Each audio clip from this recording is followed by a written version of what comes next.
Game. Good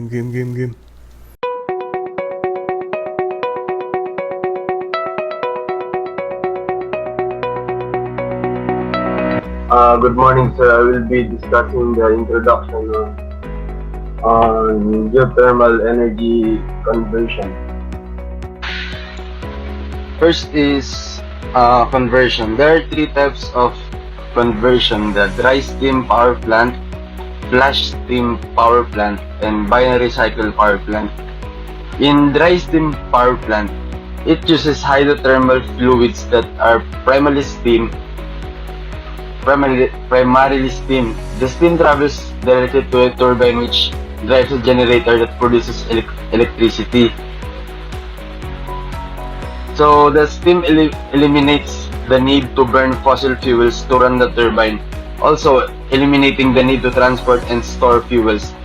These plants emit only excess steam and very minor amounts of gases. Next is flash steam power plant.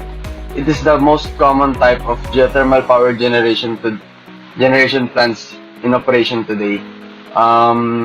Flash steam plants are the most common type nga, and fluid at temperatures greater than 360 degrees Fahrenheit or 182 degrees Celsius is pumped under high pressure into a tank at the surface, held at much lower pressure, causing some of the fluid to rapidly vaporize or flash.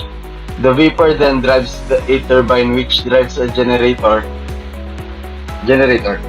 If any liquid remains in the tank, it can be flashed again in the second tank to extract even more energy. Next is binary cycle power plant.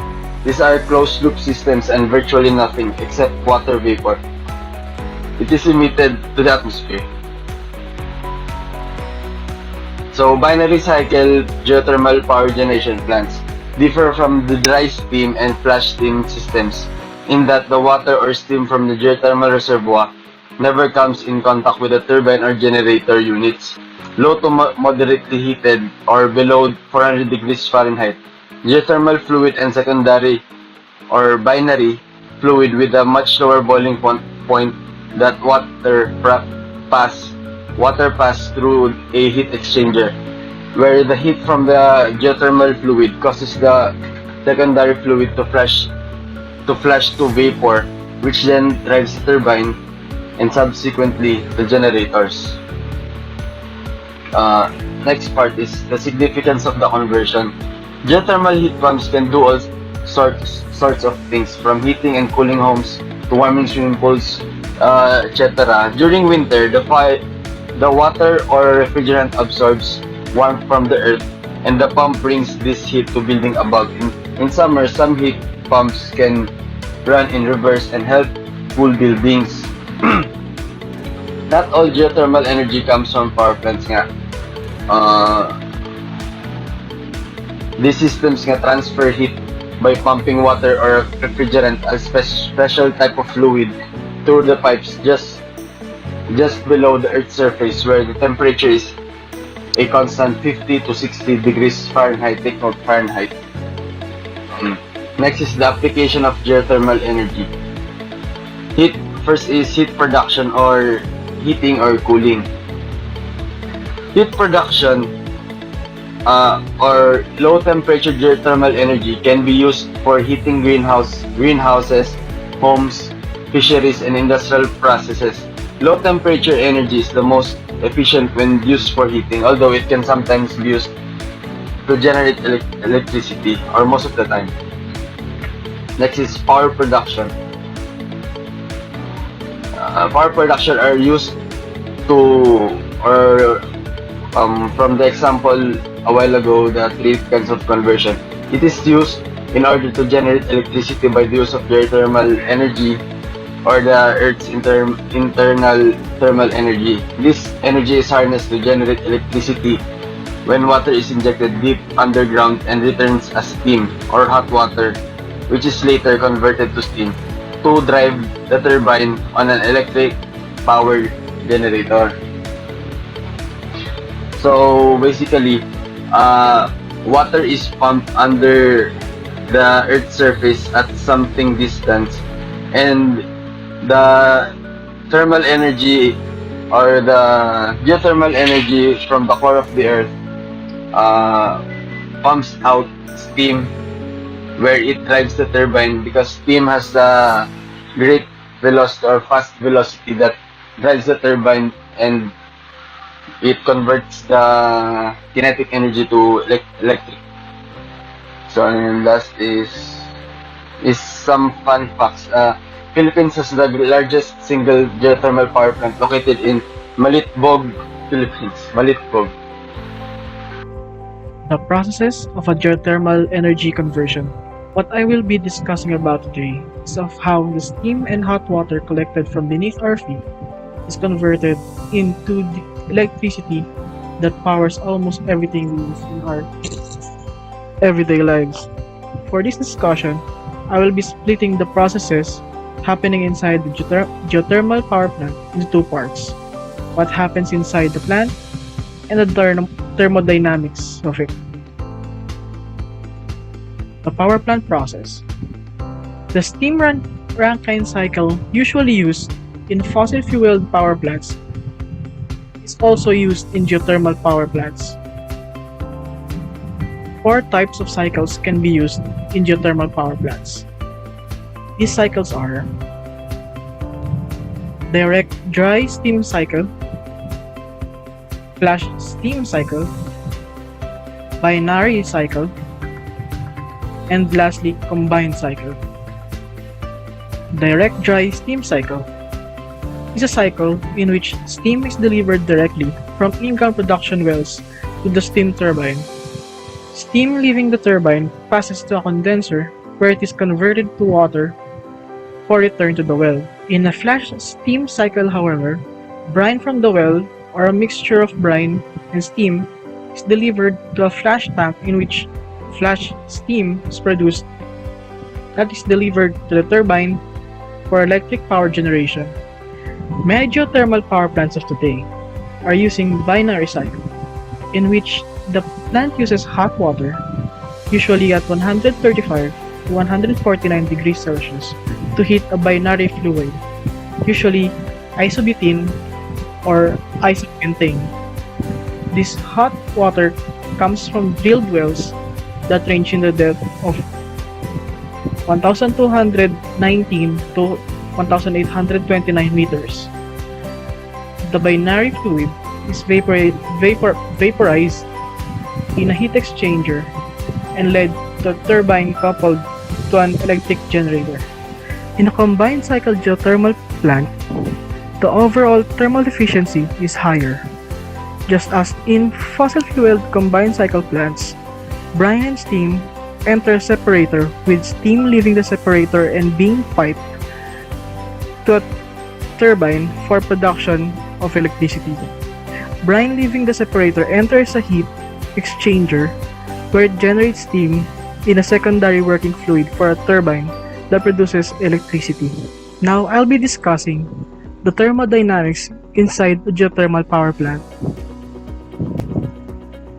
As mentioned earlier, Rankine cycle is also used in converting fuel to energy inside a geothermal power plant. The Rankine cycle is the ideal cycle for vapor power plants. It includes the following four reversible processes. First, isentropic compression. Water enters the pump as state 1, a saturated liquid, and is compressed isentropically to the operating pressure of the boiler.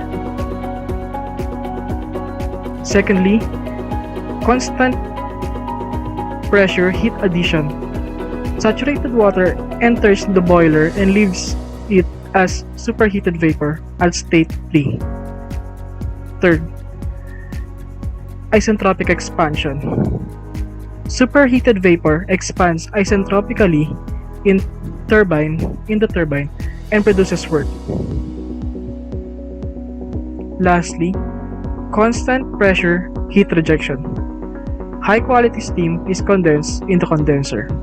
As a result of irreversibilities in various components such as fluid friction and heat loss to the surroundings, the actual cycle deviates from the ideal Rankine cycle. It can be observed by through the TS diagram below. Now I will be discussing about the calculations on geothermal power. A flash steam geothermal power plant has a pressurized underground water available at 102 kg per centimeter squared and 240 degrees Celsius. In order to produce steam water mixture, the groundwater is passed and throttled to a 5.4 kg per centimeter squared in a steam separator. The dry steam produced in the separator is fed to a double flow impulse and reaction turbine with a guaranteed engine efficiency of 85%.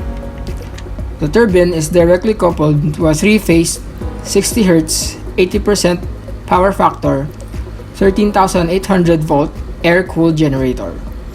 Exhaust is to be direct contact spray type main condenser designed to operate a vacuum of 647.5 mm of mercury. Generator efficiency is 95%, groundwater is 459 kg per second. Here is the schematic diagram of the power plant and its TS diagram. Remember to take note of this as our reference in the problems we are about to answer. We will now take a look at the schematic diagram and its parts. Production well, steam separator, injection well, turbine, generator, and the condenser. Based on the given,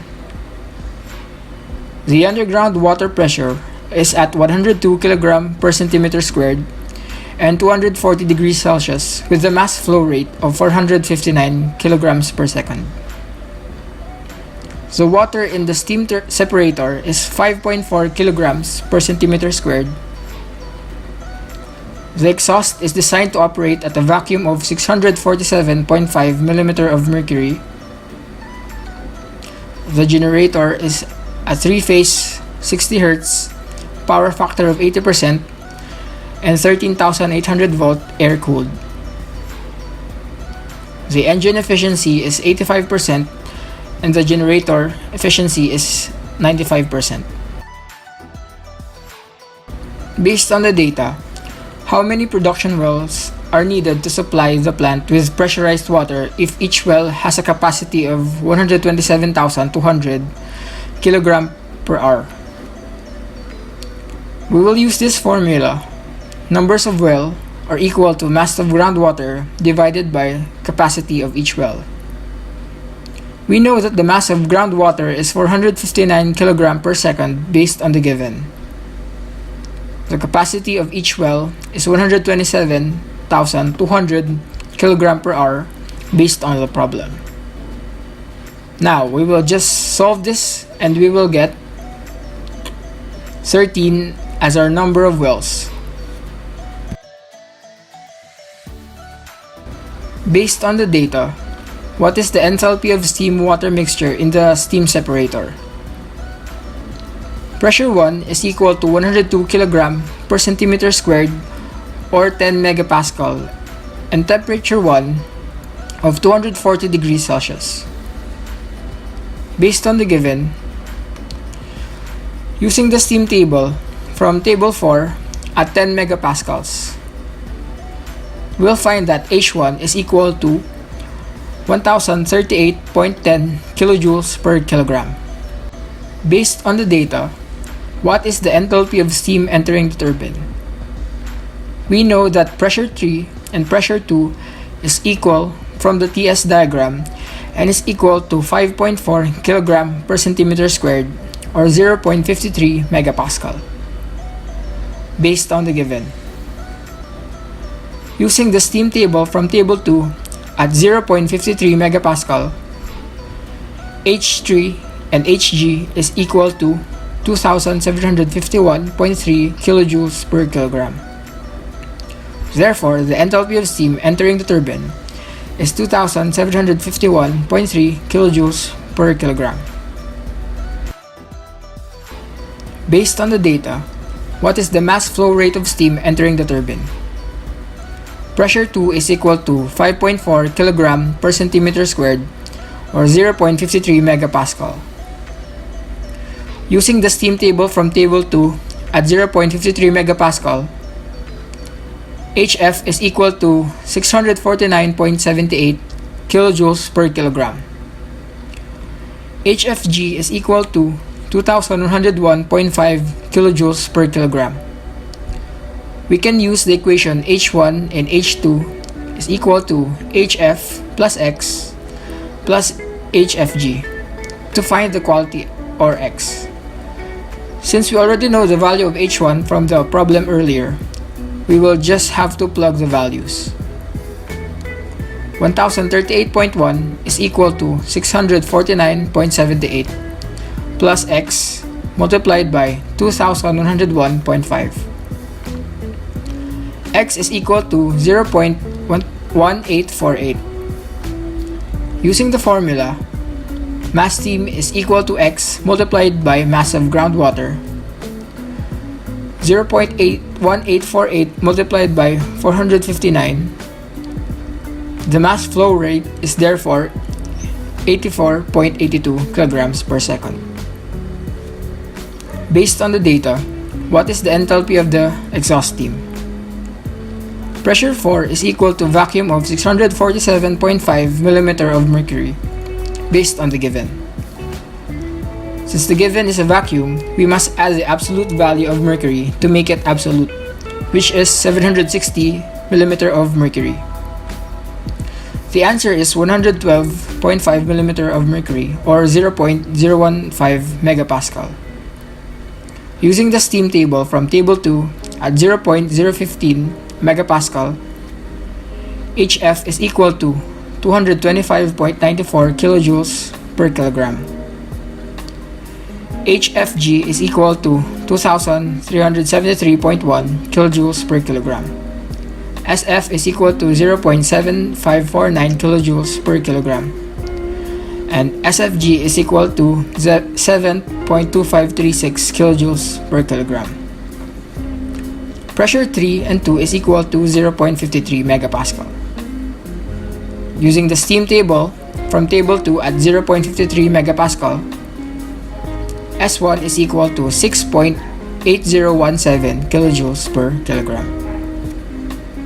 We can use the formula S3 minus S4 is equals to SF plus X multiplied by SFG to find the quality or X.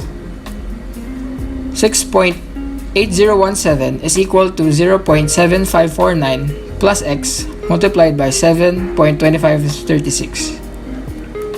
X is equal to 0.8336. Using the formula H4 is equal to HF plus X multiplied by HFG to get the value of H4. 225.94 plus 0.8336 multiplied by 2373.1. The enthalpy of the exhaust steam is therefore 2204.15 kilojoules per kilogram. Based on the data, how many cubic meter per hour of fresh water that must be supplied to the main condenser if the water from cooling tower enters the condenser at 35 degrees Celsius and leaves at 48 degrees Celsius? Since pressure 5 and 4 is equal, we know that the pressure is 0.015 megapascal from the previous problem. Using the steam table at table 2 at 0.015 megapascal, H5 is equal to 225.94 kilojoules per kilogram. Using the balance equation of QR is equal to QW, we can get mass of steam multiplied by H4 minus H5 is equal to the mass of water multiplied by the specific heat of water multiplied by the change in temperature of water. 84.82 multiplied by 2204.15 minus 225.94 is equal to mass of water multiplied by 4.187 multiplied by 48 minus 35. The mass of water is then 3,082.65 kilograms per second, or 11,097,540 kilogram per hour. We can use the formula volume is equal to mass over density to find the volume flow rate. 11,097,540 divided by 1,000. The volume flow rate needed is therefore 11,097.54 cubic meter per hour. Based on the data, what is the actual power generated by the power plant in megawatts? We can use the formula power output is equal to mass of steam multiplied H3 minus H4 multiplied by engine efficiency times generator efficiency.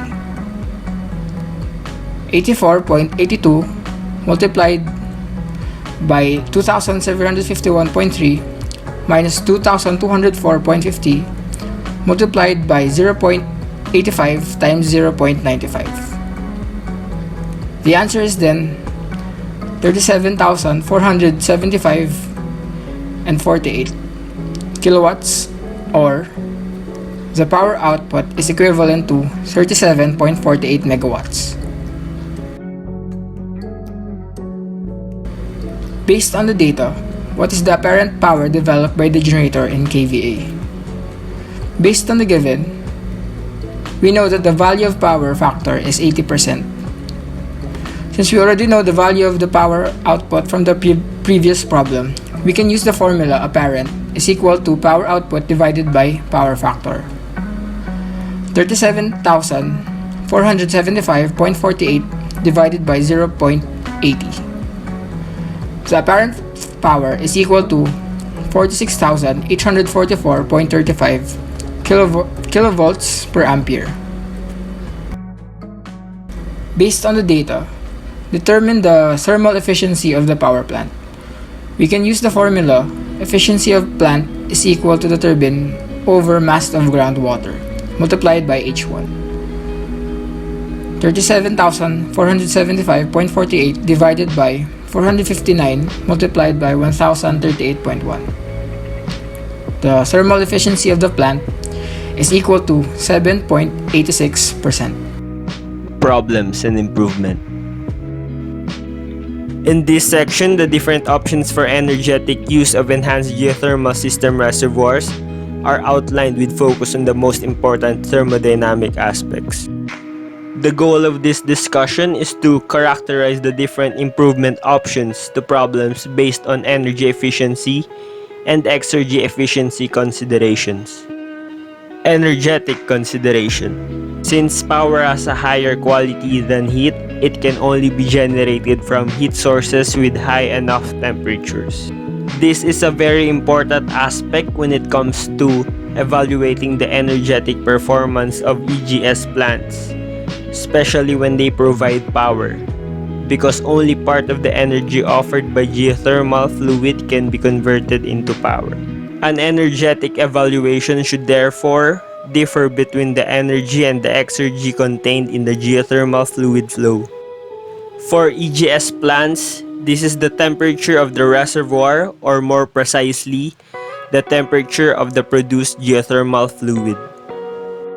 Different energy provision options referring to a heat source temperature between 20 and 200 degrees Celsius are shown in figure 6.2.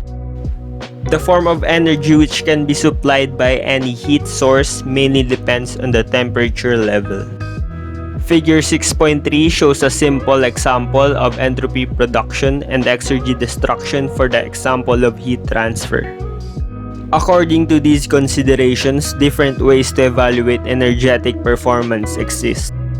This ratio is typically referred to as first law efficiency N in case of heat transfer and power plants, and as coefficient of performance COP for refrigeration cycles and heat pumps.